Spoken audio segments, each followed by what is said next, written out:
अस्सलाम वालेकुम। फैसल अब्बासी हाज़िर खिदमत है। पाकिस्तान में बहुत कुछ हो गया और पीटीआई के चेयरमैन इमरान खान की गिरफ़्तारी हो गई। वो अटक जेल में क़ैद हैं। उनके वकील ने अब अर्ज़ी डाली है कि उनको ए क्लास भी दी जाए और उन्हें अटक जेल से अडियाला जेल मुंतकिल भी किया जाए, क्योंकि जो अदालती हुक्मनामा है उसमें अडियाला जेल का कहा गया था।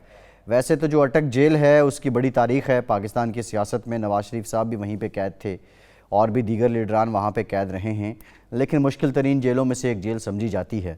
अब उनकी वहाँ पे एक्टिविटीज़ क्या हैं, वो कर क्या रहे हैं, ऑब्वियसली ये मैं तो नहीं बता सकता, लेकिन जो लोग बता रहे हैं मैं नहीं समझता कि उनकी बातों में भी कोई सदाकत है। बहरहाल पीटीआई की चेयरमैन जिनके बारे में ये शोहरत थी कि उनकी ईमानदारी और साथ ही साथ उनकी सदाकत, अमानत, उसकी पाकिस्तान की सियासत में अगर दूसरे लोगों के साथ कंपैरिजन किया जाए तो कोई मिसाल नहीं मिलती। लेकिन अब वो जो अदालत ने फ़ैसला लिखा था उसमें बड़ा क्लियर लिखा है जज हुमायूं दिलावर साहब ने कि वो करप्ट प्रैक्टिसेस के मुर्तकब हुए हैं। करप्ट प्रैक्टिसेस के मुर्तकब होने के बाद उनको मुलजिम से मुजरिम बना दिया गया और ये इलेक्शन कमीशन अपना जो शिकायत थी उसको साबित करने में भी कामयाब हुआ और अब 3 साल की कैद और 1 लाख रुपए जुर्माना, और अगर जुर्माना नहीं अदा कर सकते तो 6 महीने मज़ीद कैद वो भुगतेंगे। बहरहाल सुप्रीम कोर्ट में इस फैसले को अब चैलेंज किया है पीटीआई की जानिब से। दूसरा, हक़ दिफा से मुतालिक भी इस्लामाबाद हाई कोर्ट ने 10 अगस्त को इसको समाअत के लिए मंजूर कर लिया है। देखते हैं कि वो बाहर आते हैं या नहीं आते हैं, लेकिन एक बात तो तय हो गई है कि जिन लोगों को वो बांगे दोहल, चोर, डाकू, लुटेरे कह के पुकारते थे, शायद अब ये जवाज़ उनके पास वैसा नहीं रहा, क्योंकि वो भी उसी सफ़ में खड़े हो गए हैं जिसमें उनके मुखालिफिन पहले से खड़े थे। और उनके मुखालिफिन की भी बात करें तो जितने लीडर्स हैं जिनको वो कहा करते थे, उनमें सिर्फ़ एक नवाज़ शरीफ हैं जिन पे उस वक्त की अदालत ने ये जुर्म साबित किया था। उसके अलावा कोई ऐसा नहीं है कि जिस पे चोरी का या करप्शन का या मनी ट्रेल ना देने का जुर्म साबित किया हो। बहरहाल ये पाकिस्तान की सियासत पे इसके असरात तो हैं। दूसरा इंतहाई अहम पहलू है, जब 5 अगस्त को अदालत फ़ैसला देती है वो गिरफ़्तार हो जाते हैं और उनकी गिरफ़्तारी के बाद एक तवक्को की जा रही थी कि वो लोग जिनको वो हकीकी आज़ादी की जंग का कारकुन कहते थे, यानी जिनकी तरबियत ही ऐसी हुई थी कि ये माहौल जंग व जदल का है और आपने लड़ना है, आपने मरना है, आपने निकलना है, उन कारकुनों ने निकलना था, लेकिन हमें कोई खातिर खा लोग निकलते नज़र नहीं आए।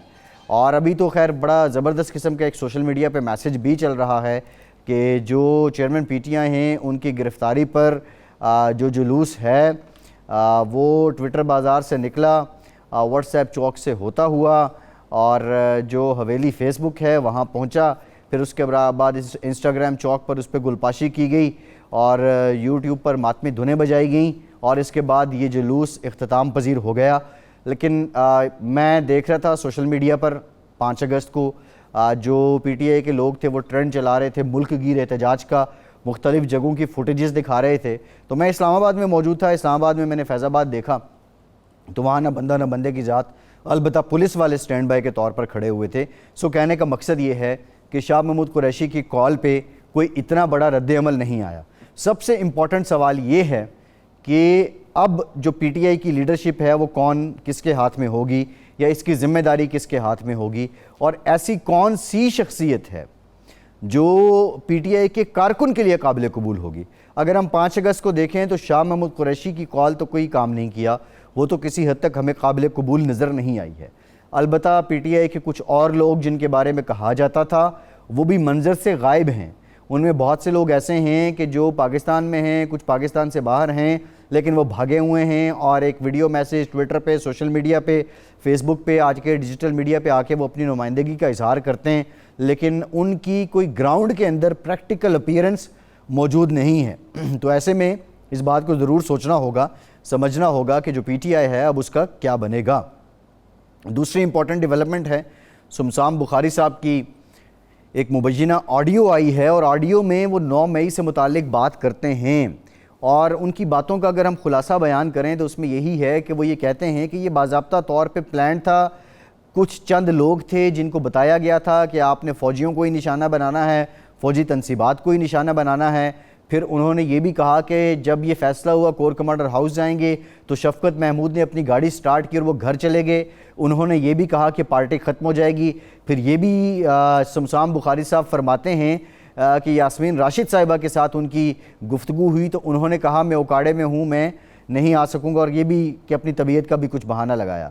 लेकिन बहरहाल वो उस दिन ना आने को अपनी खुशबख्ती करार देते हैं।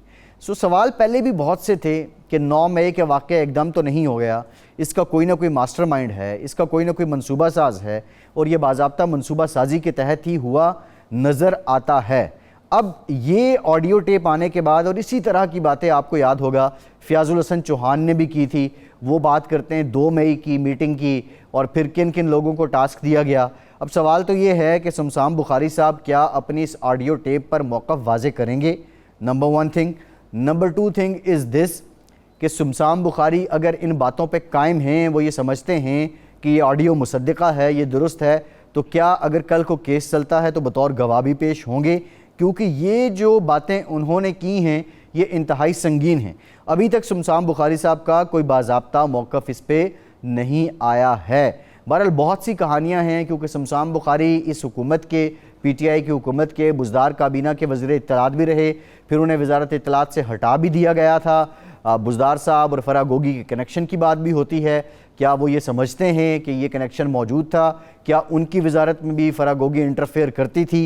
ये बहुत से सवालात हैं जो शमशाम बुखारी साहब की ज़ात से जुड़े हुए हैं, और हम तवक्को करते हैं कि वो आएंगे और पाकिस्तान के अवाम को बताएंगे कि असल कहानी क्या है, उनकी ये ऑडियो किस हद तक दुरुस्त है, और इस ऑडियो में जो बातें उन्होंने की हैं उनका बैकग्राउंड क्या है, क्योंकि ये बातें पहले भी होती रही हैं।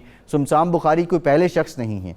मेरी इत्तला तो ये भी है कि इसके बाद एक और ऑडियो आएगी, और उस शख्स की आएगी जो अभी भी PTI के कैंप में मौजूद है, और वो ऑडियो सारा जो कच्चा चट्ठा है वो खोल देगी।